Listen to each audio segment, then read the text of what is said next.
अस्सलाम वालेकुम दोस्तों, खुश आमदीद हमारे चैनल पर। आज मैं आपको एक ऐसी कहानी सुनाने वाला हूं जो आपको अंदर से हिला देगी। ये कहानी है इस्लाम के दूसरे खलीफा सैयदना उमर फारूक रज़ी अल्लाह अन्हु की, जिनके बारे में रसूलुल्लाह सल्लल्लाहु अलैहि वसल्लम ने फरमाया था, अगर मेरे बाद कोई नबी होता तो वो उमर होते। तो दोस्तों, ये कहानी सुने, गौर करें और सोचें, क्या आज हमारे हुक्मरान ऐसे हैं?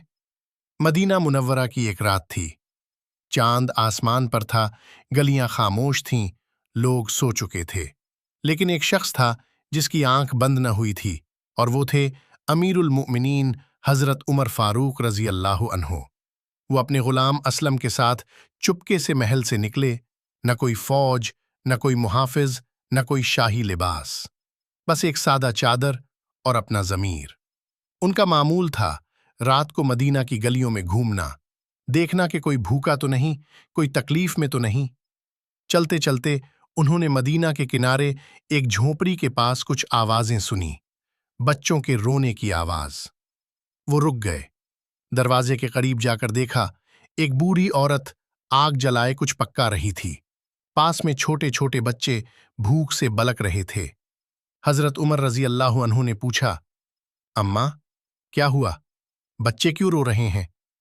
औरत ने ठकी हुई आवाज में कहा, बेटे, ये भूखे हैं। मैंने हांडी में पानी डाला हुआ है और ऊपर पत्थर रखे हैं ताकि बच्चे समझें कि खाना पक रहा है और सो जाएं।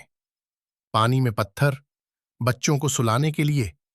ये सुनते ही हजरत उमर रजी अल्लाह अन्हु की आंखों में आंसू आ गए। फिर औरत ने कहा, अल्लाह का शुक्र है कि मैं जिंदा हूं, लेकिन इस उम्र का क्या करूं जो मदीना पर हुकूमत करता है? उसे क्या पता कि इसकी रैयत के बच्चे भूखे सोते हैं। असलम ने आहिस्ता से हजरत उमर रजी अल्लाह अन्हु को कहना चाहा, अमीरुल मोमिनीन, ये आपकी बात कर रही है। हजरत उमर रजी अल्लाह अन्हु ने उसे आंख से चुप रहने का इशारा किया। वो चुपचाप सुनते रहे। शर्मिंदगी से उनका सर झुक गया। बगैर एक लम्हा गिनवाए हजरत उमर रजी अल्लाह अन्हु बैतुल माल की तरफ चले। वहां से खुद आटे का बोझ अपनी पीठ पर उठाया, घी और खिजूरें लीं। असलम ने कहा, अमीरुल मोमिनीन, ये बोझ मुझे उठाने दीजिए। हजरत उमर रजी अल्लाह अन्हु ने फरमाया, असलम, क्या तुम कयामत के दिन मेरा बोझ भी उठाओगे? और वो खुद वो भारी बोझ उठाकर उस झोपड़ी तक चले गए। हजरत उमर रजी अल्लाह अन्हु खुद अपने हाथों से आग जलाई, आटा गूंधा और खाना पकाया। जब रोटियां तैयार हुईं तो बच्चों ने भूख से बेताबी से खाया।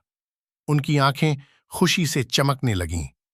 बूढ़ी औरत ने कहा, अल्लाह तुम्हें बरकत दे बेटे, तुम तो खलीफा उमर से बेहतर हो। हजरत उमर रजी अल्लाह अन्हु मुस्कुराए और चले गए, बगैर बताए कि वो खुद उमर हैं। दोस्तों, इस कहानी में कितने गहरे सबक हैं। पहला सबक, हजरत उमर रजी अल्लाह अन्हु को जब मालूम हुआ कि उनकी रैयत में कोई भूखा है, वो रो पड़े। उन्होंने फौरी अमल किया, बहाने नहीं बनाए। दोस्तों, ये थी दास्तान इस अजीम इंसान की जिसे दुनिया उमर फारूक के नाम से जानती है। अगर ये कहानी आपको अच्छी लगी तो लाइक करें, चैनल सब्सक्राइब करें और अपने दोस्तों को भी शेयर करें ताकि ये सबक आमोज कहानियां सब तक पहुंचें।